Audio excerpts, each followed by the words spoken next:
1. Monitor thyself. Most of the concepts we will be looking at could be heard and embraced in no specific order. However, this particular thought really does need to be first. If you have blood sugar issues or merely suspect that you have them, you need to get a blood sugar monitor.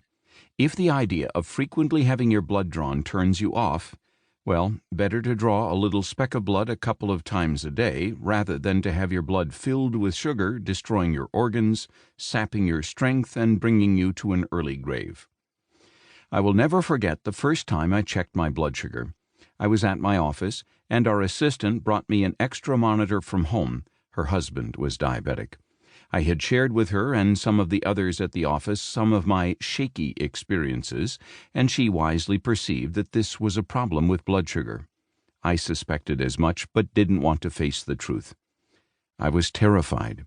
I had read enough to know that 80 to 120 milligrams per deciliter was the ideal, and I was fearful about what mine would be.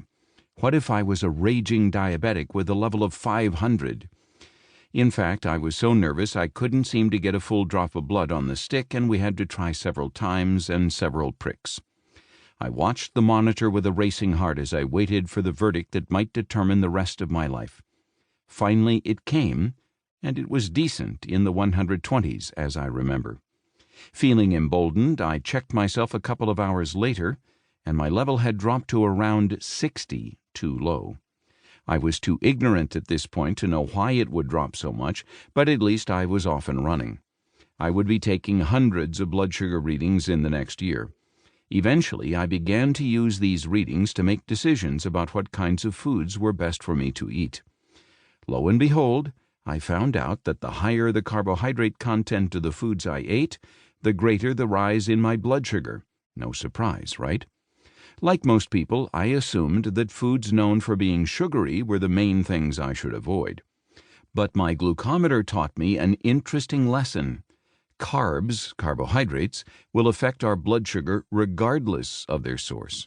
For example, if you place a bagel next to a candy bar and ask people which is more likely to affect blood sugar, most people would say the candy bar. Yet the candy bar may have 28 grams of carbs and the bagel may have 50.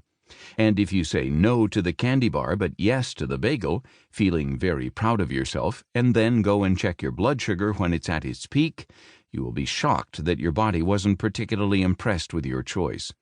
Your blood sugar most likely soared higher after the bagel than it would have had you eaten the candy bar. If you read any competent articles or books, they will unanimously tell you to check your blood sugar frequently if you have diabetes. It is also a good idea to check yourself if you are hypoglycemic, have low blood sugar frequently, or if you bounce up and down, as I used to. But why is this necessary?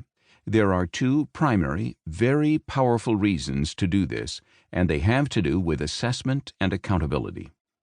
First, people always do better where there is accountability. When there is tangible evidence of how well or poorly we have been doing, there will be far more motivation to improve than when we are left in the dark to guess our performance. Early on in my blood checking, I ate a meal of a hamburger with a large bun and a bunch of Fritos. I waited about an hour and a half, took my blood sugar, and felt sick to see the meter read well above the normal range. From that point on, I had a fresh view of burgers with large buns and Fritos. If you are to succeed in your struggle against high blood sugar, you need motivation, and more motivation. Anything that will increase your motivation you must embrace. Anything that decreases it must be avoided. And there is hardly a better motivator than one of these little blood glucose monitors. They will not lie to you and will tell you the truth, the whole truth, and nothing but the truth.